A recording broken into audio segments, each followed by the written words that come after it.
Hi, good afternoon. I'm going to introduce myself. My name is Josep Maria Forteza. I am a member of the board at the Quantity Surveyors, Technical Architects and Building Engineers Association in Barcelona. And is it for me a great honor to be the facilitator for this afternoon session. Okay, let's start again, but in Spanish now. Well, it is a great honor for me to be the facilitator in this session. I am sure that it's going to be really interesting for all the attendees. And it is very exciting for me as a member of one of the institutions, the organizing institutions of the ABS, to see how many people are attending. This morning, the room was packed, actually.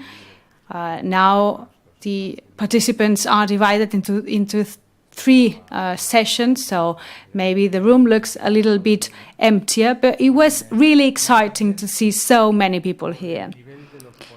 And also, I am thrilled by the level of the speakers that accompany us in this day and a half. And again, it is a great honor for me.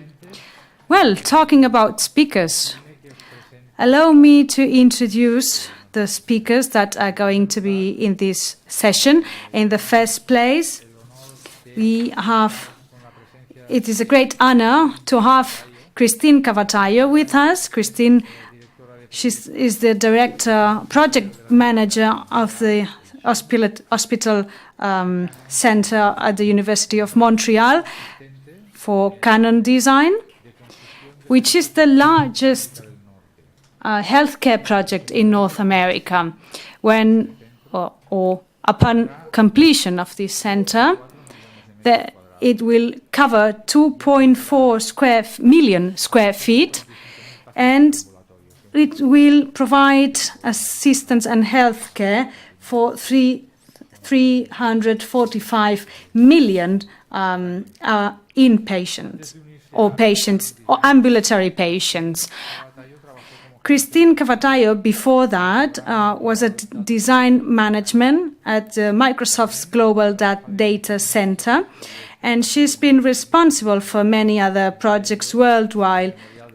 Among others, the World War II Memorial, the new Hoover Dam Bridge, and the Bypass Corridor. Cavatayo holds a Bachelor in Science in Architectural Engineering with an emphasis in construction management from the University of Kansas. So, please, Christine Cavatayo.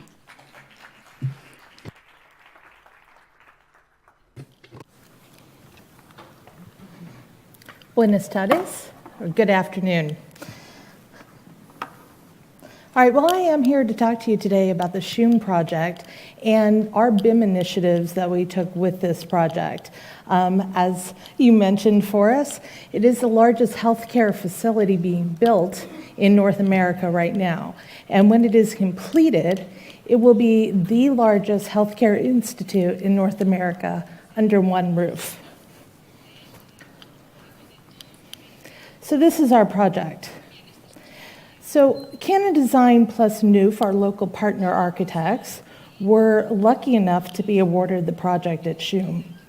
As we mentioned, this is a magnificent scale and some interesting facts. The concept of unifying this hospital started in 1920.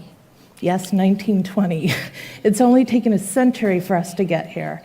So this hospital now is consolidating 3 current hospitals into a single building. As mentioned, 2.5 million square feet, very large, and it's hard to do the walkthrough during construction. We have 772 patient beds, and it is a $2 billion construction effort. Now, this is broken into 2 phases. Right now, we're finalizing phase 1, which is approximately 85% of this effort.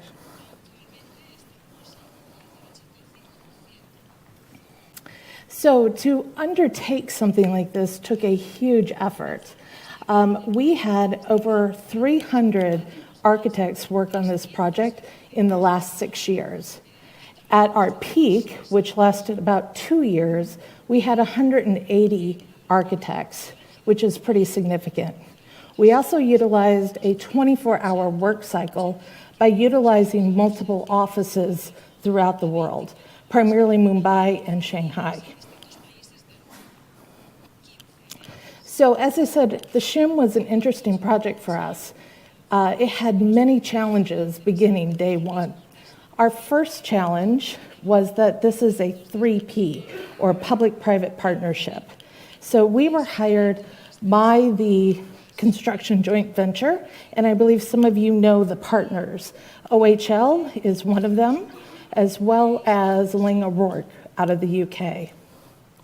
Now, on top of that, some of the other challenges we had in front of us were the fact that this was also in Quebec, which mandated all documents be done in French, which many of us did not speak. So it made it a very new, interesting challenge as well. This is as built. This picture is just taken, and you can see the size and scale compared to the city of Montreal. So how do you execute a mega project? This was our challenge. So as most 3P projects, this had an extremely tight schedule, very aggressive. Also, this is one of the first major efforts the SHIM had ever undertaken, and they were combining 3 hospitals. So simply getting through the process was extremely taxing. We had over 3,000 hours of user group meetings with the client. So we really had to sit down and figure out how we were going to accomplish this work. So what we did, and we found so successful, is really designing our work process. So at the initiation of the project, we brought all of our key senior leadership in. That included BIM leadership, outside consultants, CDV on Codebook, our design, planning, technical, and our project management leadership. We had a week-long, seemed like all hours of the day session where we actually designed the whole workflow for all the deliverables to manage for the full 10 years of the project. So we started day one looking at how many models are we going to have? What's the maximum size? How do we make those models usable by the team every day with no downtime? How do we achieve that 24-hour cycle? How do we use our servers? How do we link in models? How do we set up our work sets? So this was a detailed discussion where we literally designed and wrote a full execution plan. So first we had to break this down. How do we look at these buildings? Even though this is one building, there are logical pieces. So we started with that platform, and that helped us determine the number of models, the sizes of models.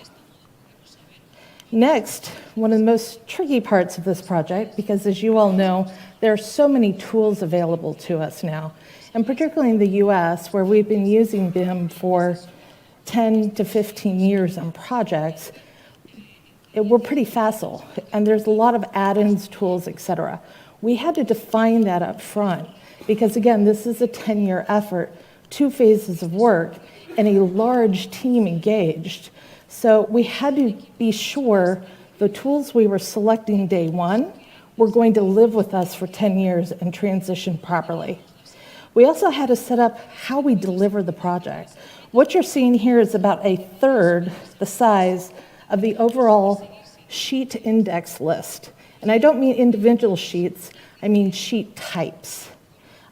Each of them was already established as far as what scale they would be delivered, the file names, etc. At the end of that 1-week session, what we developed is a base set of protocols or guidelines for the project. Even though Canon Design had done larger projects than SHIM in the past, we typically did the design architect role, where we would only take the project up to the DD stage, and we would hand it off. On Shum, we were now executing all the way from schematic design all the way through construction administration. So we really had to think about day one, how we used our models and how we were going to quote unquote draw, since most of this is all data driven. Everything had to have integrity from day one. We wanted every line or wall partition type inserted to have integrity from the first day to the very last day. We also said, how do we manage a project like this from a quality standpoint? How can we use our tools to help us do our quality control? So what we did is we embedded, using the data and the parameters available to us in BIM, the information we needed to see quickly. So in the upper, I guess that would be your upper left diagram, is a picture of how we looked at the acoustical and fire ratings or the abuse resistance within a wall partition type. All of that was color-coded. So we could easily take a drawing, run the acoustical values, color-coded, print it into Bluebeam with PDF, and then have our senior leadership look at that to verify that we had all the acoustical values properly set for the walls in the rooms in this healthcare facility. We also did things like that with doors, clearances for code, clearances for equipment, and et cetera. And it made our quality control process so much better and so much faster, particularly on the scale of this project. One of our most challenging items was how to deal with equipment. We have over 200,000 pieces of equipment in this project, and all of that had to be embedded within the models. So we worked very closely with Codebook, which was developed by Peter Mann out of the UK, and we used their database system for managing equipment. It interfaces with Revit. It was a godsend for us. Not only can you set up your rooms within Codebook to hold all your basic room data sheet information, air exchanges, acoustical ratings, hours of operation, etc., but you can dive in and insert your equipment and track what was originally to be in the project as required and what the output was today as designed. So this allowed us to also track changes as things occurred through this project. So this is taking it down to taking a piece of equipment, looking at that. The family that was built for Revit utilized all the parameters needed for tracking, from weight of equipment, so that could be shared with structural, for coordination of potential slab depressions, to MEP requirements. This held all of our data for us. What we did was then develop what we call building exemplars, departmental exemplars, and one-offs. So we took all this information that was housed in Codebook, and what we were able to do is when we had a single room type that needed to be repeated, is we built exemplars. And this is an example of an exemplar for an exam room. Now, the key to this is we did something that you don't typically do in BIM. We duplicated information.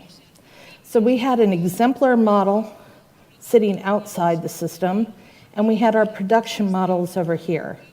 Now, the reason we did this is because we had such a tight schedule. We were literally doing schematic design and programming planning meetings with the client as we were producing construction documents. So we needed somewhere to test out, work through the room information with the client, have change occur on a regular basis, and then a way to continue construction documents that weren't in this total chaos every day due to the meetings with the client. This information in these exemplar models held everything that was critical to the room. What Codebook allowed us to do is once this room was finalized, we could take the configuration of the equipment and we could push that into any room associated with that exemplar. So for this exam room, we were able to take a finalized single exam room, push the equipment in the correct configuration into the 443 instances in the actual production model. That helped us to guarantee that we were getting the right final approved set of equipment in the room in its generally right location. Of course, we had to do a little adjustment on the actual size of the room in production and make sure that we were moving forward properly. So this is a little animation, if you will, of how this process worked. This is showing all the building exemplars. This is a room type that was shared throughout multiple buildings and multiple departments within the hospital. This is showing a departmental exemplar push. This would be something like a coronary care unit, which had a unique set of equipment, but it would get multiplied 30 times within a floor plate. And one-offs.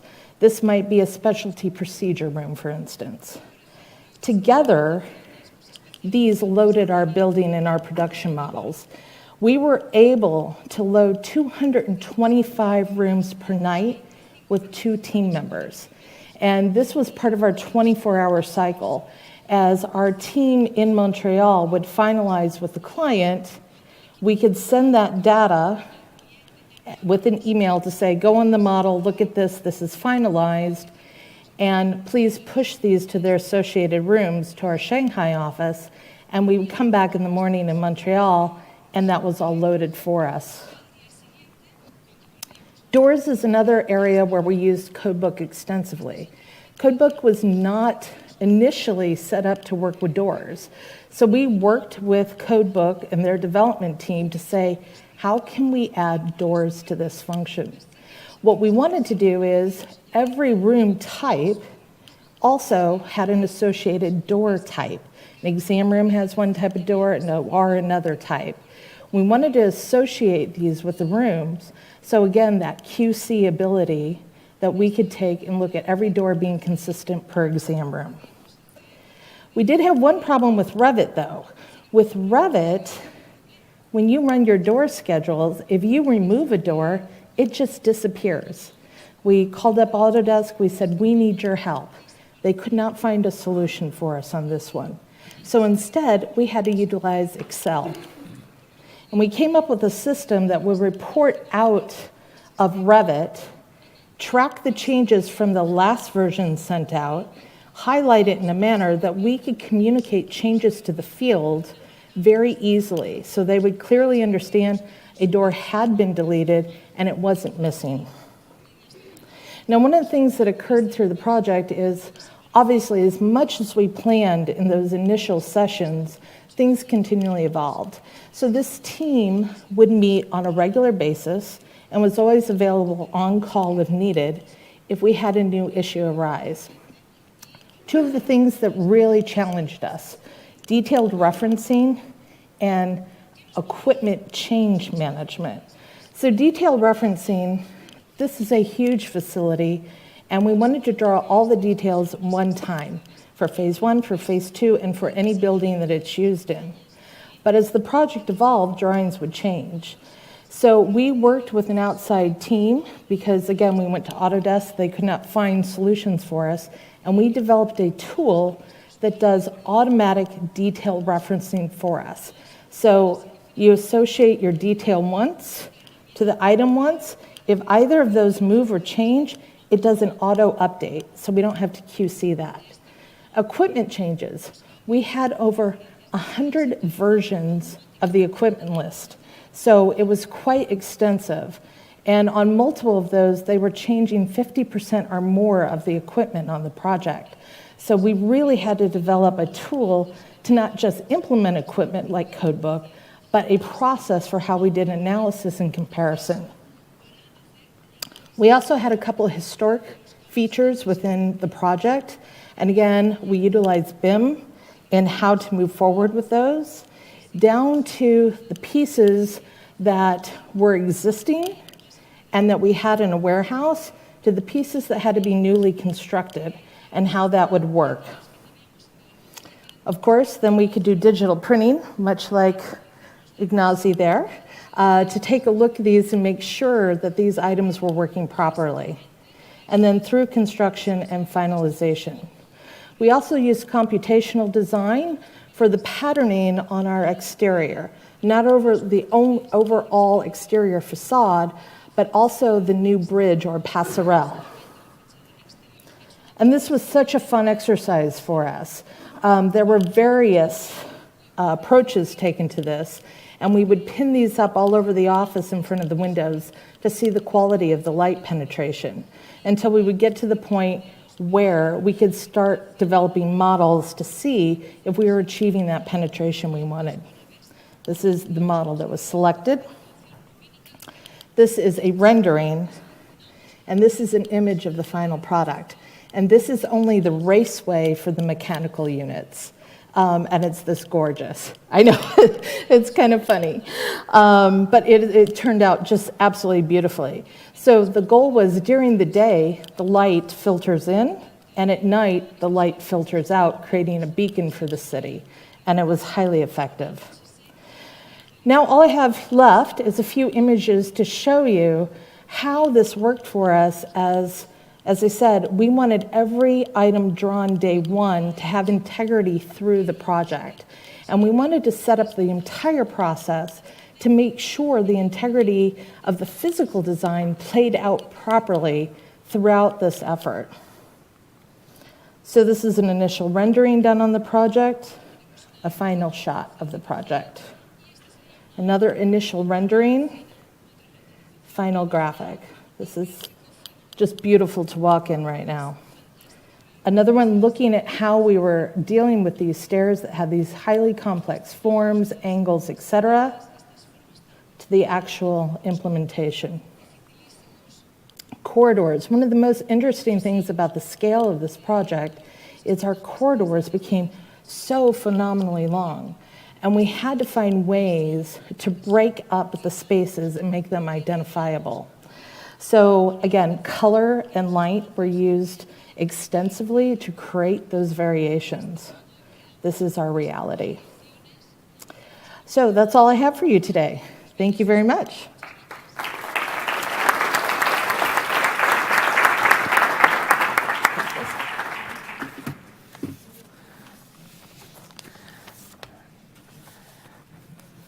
Muchas gracias, Christine. Thank you very much, Christine. It was really, really interesting. Now we will move to the following speakers. They are Fernando Morales and Nicola Paltrinieri. Fernando Morales is the director of BIM 60 Consulting, which is located in Barcelona, and is specialized in the development of BIM projects and in the application of technological tools to improve the quality of projects, their productivity and management. He is an architect with more than 10 years of experience in the development of projects of hospital architecture and of large equipment. He's also BIM manager with experience in projects of high complexity of national and international character, and he's a specialist in energy and sustainable efficiency through the use of simulation tools.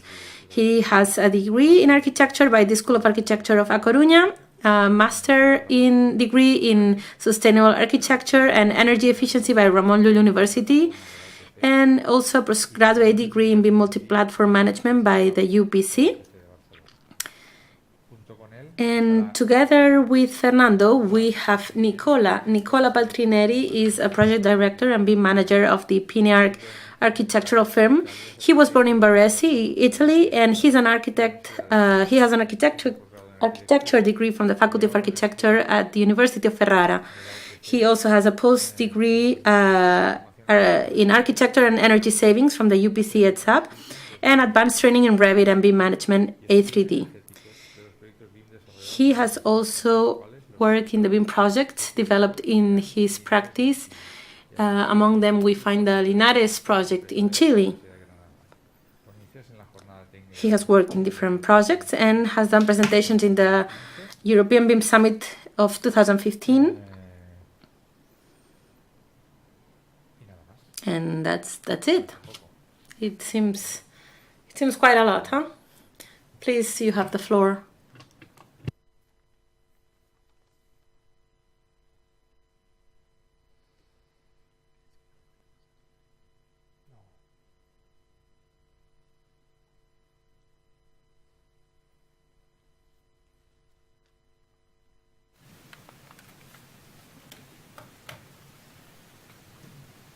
Hola, buenos días.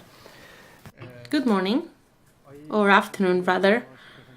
We wanted to have this presentation together with Fernando Morales, and we wanted to show you this hospital project.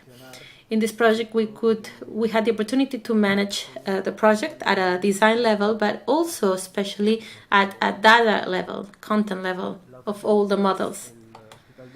We worked in the Quillota Hospital in Chile, and this is a building and design project.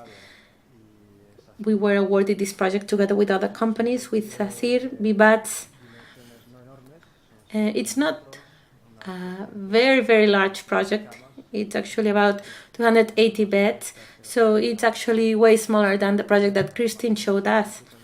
The budget is about 150 million euros, and basically the tender stated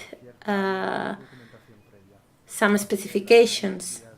We had the architecture guidelines. We also had the medical architectural program, of course. We had the draft for the architecture and structure. We had the consultant guidelines, and especially we had the Revit model. For us, this was quite a new thing because we started working with Revit many years ago, in 2009, and back then not many people used Revit. So it was always us, the ones who produced a model, and many times it was just basically some plans printed in PDF that stayed with the owner. This time we received the BIM model, and it was a new step for us. And well, you may wonder if you look at the basis on the left, what the next step would be. Basically, open the model and start working, right? Well, that's not the case at all, because in the best case scenario, what you see on screen will happen at the beginning of the project, but in the worst case scenario, this will happen when you only have 10 days to meet your deadline. So when you receive a model, you need to have an audit as deep and thorough as possible of the model that you receive. And afterwards, you need to develop a BEP where you will define the goals and strategies of the BIM model. You also need to rebuild the BIM model that you have received according to the strategy that you have decided to follow. And only after having done all these things, you can keep on developing the project, both at the geometric level and also at an information level. Therefore, after we have gone through these steps that we did together with BIM 6D, we were able to develop the project in all its stages. At the beginning, basically, we worked at a geometry level in the different scales of the project. Also, this project is very interesting because, as it happens with other hospital projects, such as the one that Christine showed us, these projects have different stages simultaneously. For example, maybe you start doing the schematic design, but at the same time, the construction company is already laying the foundations of the building and also the structure. So at the design level, it goes to room layout sheets,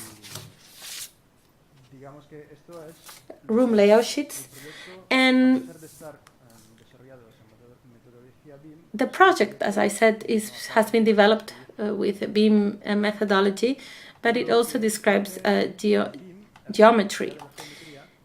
But beyond geometry, there's much more with BIM. If we look at the other parts, we see that they are actually dominant in the project, the part that is not geometry.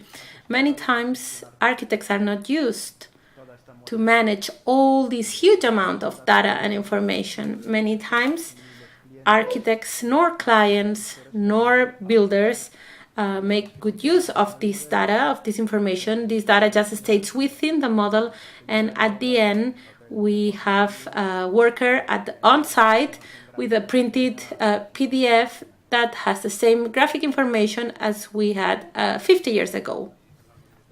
Thank you. This is Fernando, Director of BDC Consulting. I'm a BIM manager. I'm also specialized in large equipment such as hospitals. Right now we are working with Pinearc in several projects. We cannot talk about some of the projects. We're not allowed to do so, but we are allowed to talk about this one. We also have larger projects than the one we are showing.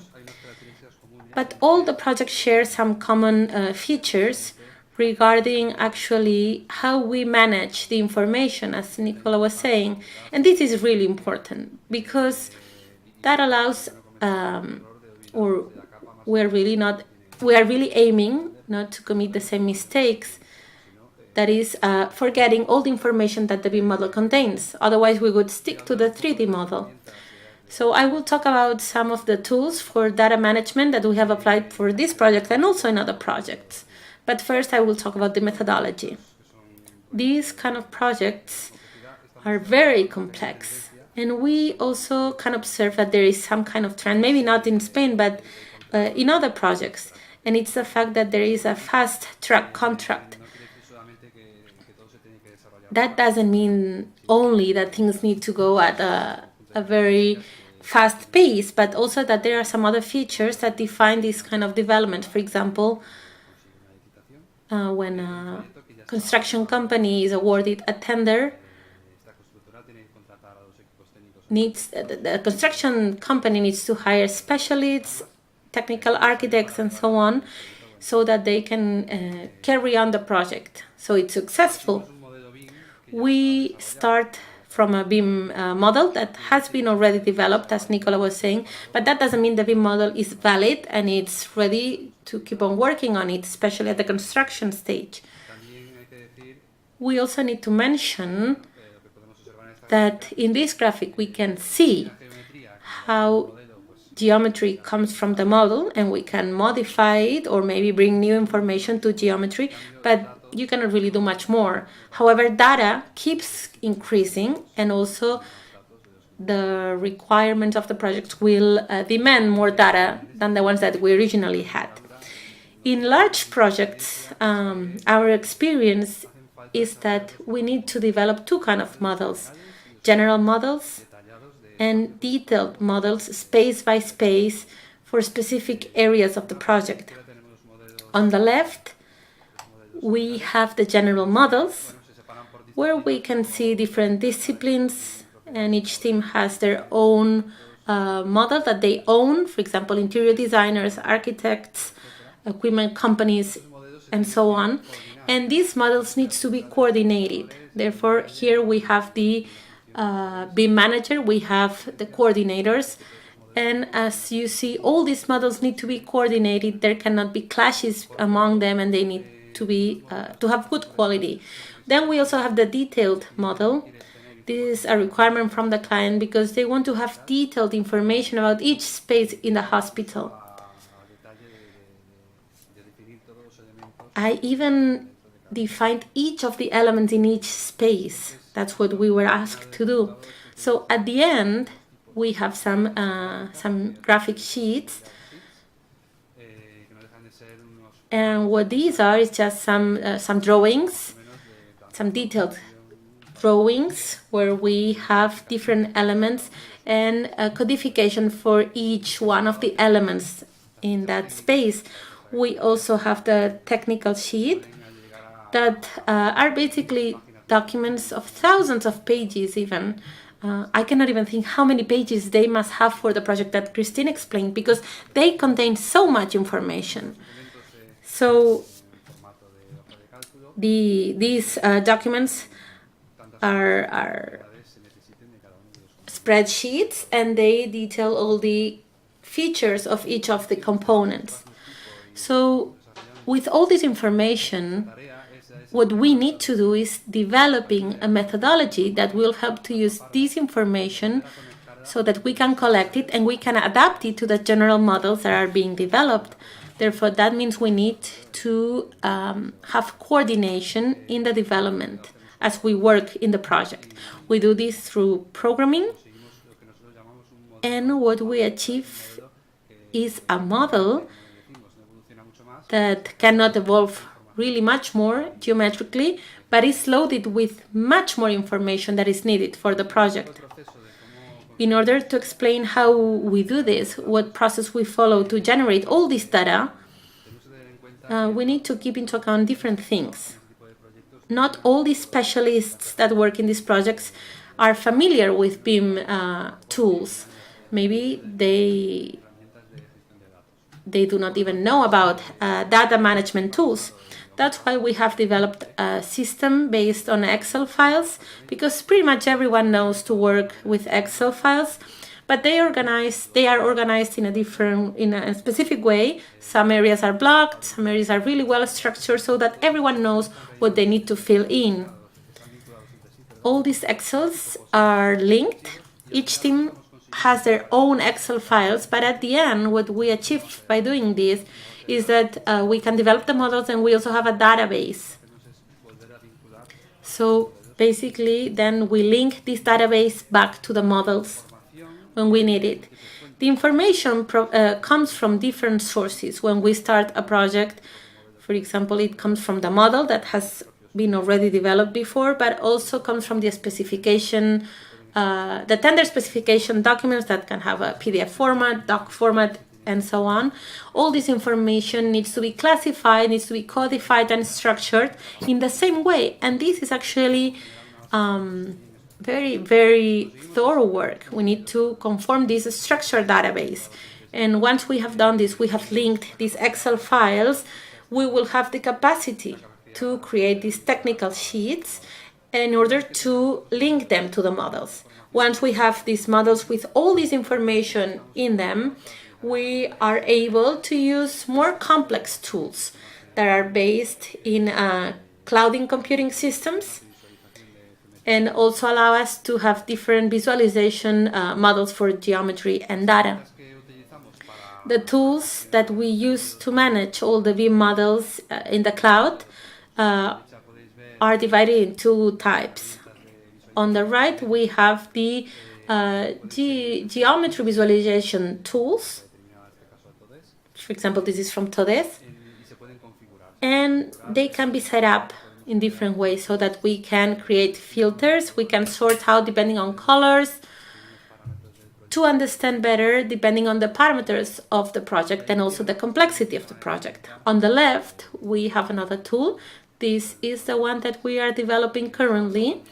And this is based in reading the data and how we can visualize them. In BIM, data is hidden, so we try to make it more visible. We try that everyone can work with the data. We don't want all the properties one by one, but what we want to do is have all the properties together inside the project, and all together we can do some operations and actions so that we can assess in real time whether we are complying with the requirements of the project or not. For example, regarding surface, the area, measures or costs. And this has a high potential for construction companies, because as they develop projects, you would be able to see if measurements and costs are okay to what compared to the planning that had been done. For example, in a hospital, we can see if the initial planning is being respected throughout the design stage. But let me show you in real time how the tool works.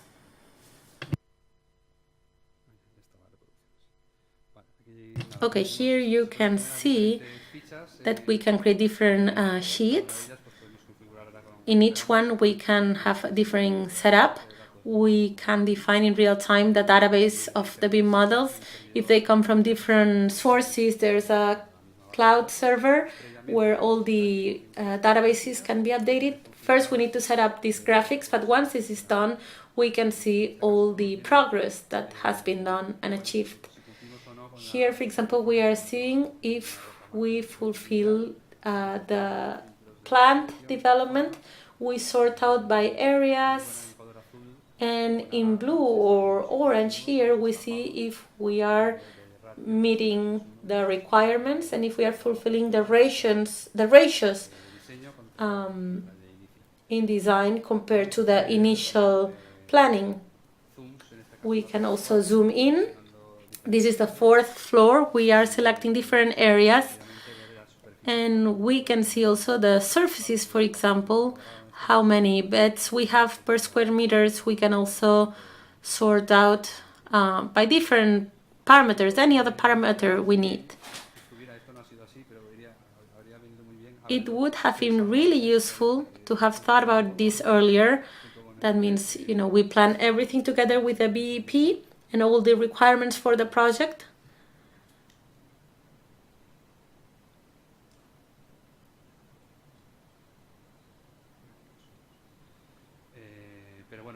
But in any case, we did that afterwards, and it's still being really useful anyways. Here we see measurements.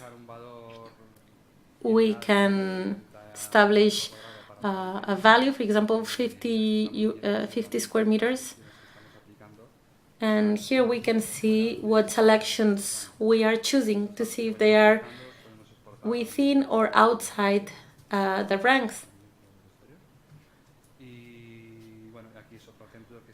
And here we have another example. For example, facade study.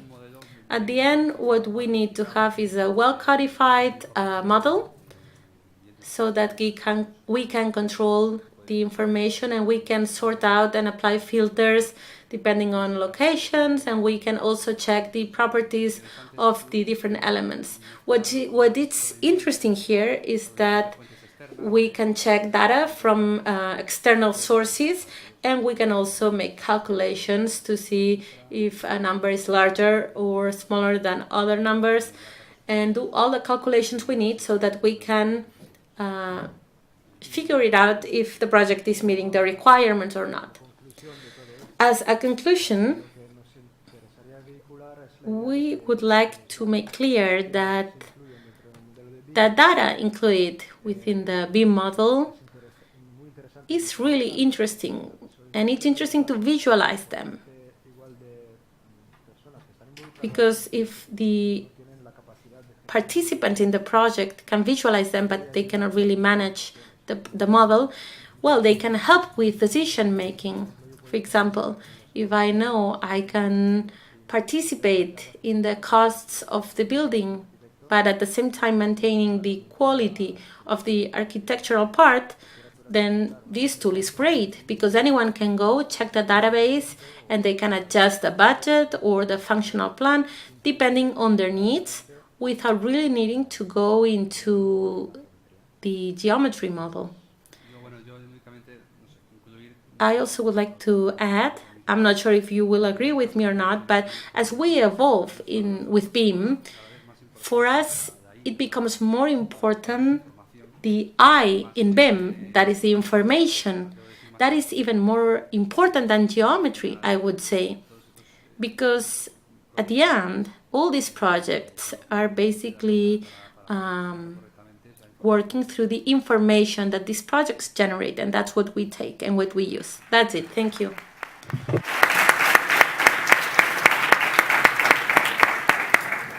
Espera, no bajéis, no. Bueno. Well, thank you very much, Fernando and Nicola. Thank you. We have some time to have some questions. Anyone maybe wants to say something or ask something to our speakers.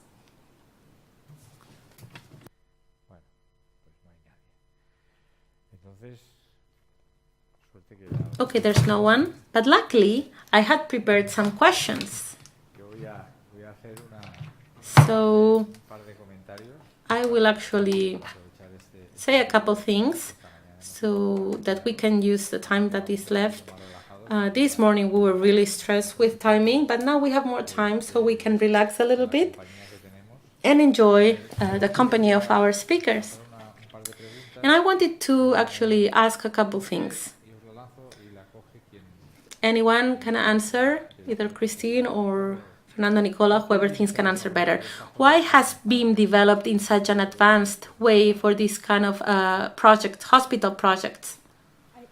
One of the reasons it's become so utilized within healthcare is because the amount of information, the capital I, as Fernando said, that we need to track within a hospital project, be it the equipment, be it the acoustics, be it any other parameters, lead shielding, etc., that it just lends itself to this so readily. Also, I think a lot more of the sophisticated contractors are doing healthcare projects because they are a little more complex, and they are demanding, at least in the North America, that we're all utilizing this tool because it helps them with the construction effort as well. Yo igual me gustaría añadir una cosa. I also would like to add something, and I think that BIM at hospitals maybe started because of the effort that the hospital needs to make at the management level. I think that by knowing that there is so much information and parameters that need to be managed at the hospital, then it creates that management is really expensive and really complex. So the more organized it is, the more you save. And that means that if we can do that with management, maybe we can do that too in the building stage. And that's how it was, actually. This is the only way we have to manage a building that starts with maybe 40,000 square meters and that ends up being 3 or 4 times as much. There's no doubt that the complexity of a building such as a hospital is the top level regarding costs and also finishing. It makes it very complicated. Also another question, for future projects, what are the lessons learned? What would you say in the BEP in the phase of procurement of a building? Maybe not such a large building, but a building with the characteristics of the healthcare building, such as the ones we're talking about. In my opinion, we cannot only think of the things in the BEP, but we also need to understand all the stakeholders that participate, and especially the ones making decisions, and we need to make them aware of how important this document is. We need to let them know what characteristics need to be developed in this project and what things will be more important. And I think that everyone participating and making decisions should know about this. Of course, if there are improvements afterwards, that's great, but we need to start here from this starting point. The other things kind of paired with that is training, whether it's for your client or for your own team. It's a lessons learned for us. We went into this project knowing that it was a 3P and it had a 30-year life cycle because part of the overall contract is the maintenance. But what we found so interesting for us is that day one, we built these information models to contain enough data to take this project through the 30 years. However, our client was not quite up to speed with that. And I think the more we can do as an industry to not only train our own internal teams in how to utilize these tools, but to train our clients how to use these tools and the benefits it brings them, they're going to encourage it more, they're going to engage with us more, and they're going to look for us to be part of their long-term solutions. And I think that's somewhere we really have to go and something we learned on SHUM. Estoy totalmente de acuerdo. De hecho, I totally agree. Actually, many times architects forget that we are not the only participants in the process. We know that there are engineers, we know that, but sometimes we forget that the client has some needs and that then we take these needs and we decide what needs to be done. But the client is a key part in developing a project. And of course, architects know this, but I think that many times when there's a new tool, technicians shut down and they don't want to use it. And I think that's wrong. I think we need to be open to this. And the client also needs to be part of the process. And also in the processes that lead us to draft a BEP. Because this is a live tool. Sometimes some weeks are crazy, there's a lot of work, but then you need to fix the system, but then the system is tested, is solved, and this is a never-ending process. To finish, what recommendations would you give to a developer or to an owner who needs to order a building, a hospital building, when they need to start the project? What recommendations would you give them, or should they keep in mind? A BIM standpoint, again, it all comes back to how the information is going to be utilized long term and how you set it up day one. I know with all of our new healthcare clients, we've really instituted a very intense onboarding with our client at the very beginning of the project to do just that and to get them engaged in that. And same thing with the contractors.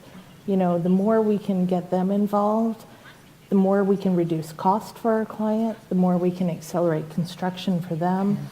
All these tools really are quite impressive when you put them together and you all utilize them together. One of the recommendations I would give to the builder and also to the person in charge of the development of the building is that they make good use of the huge amount of data that they receive, not only for the building process, but also for the maintenance process. Many speakers have already talked about the facility management, and I think that's something key. The BIM at the project level is a base. If that is planned in the BEP, that can facilitate the transition to the facility management using BIM tools. In my opinion, what I would say is that if you are going to use the BIM technology in a project this way, we need to tell the client that he needs to have assessment and also guidance. This is the way the client will be able to have control on what is being done with BIM. And for this reason, I think public institutions should become involved in this idea of the BIM manager. Any questions from the public? No? Okay. Then I will ask for a big round of applause for our speakers. Thank you very much.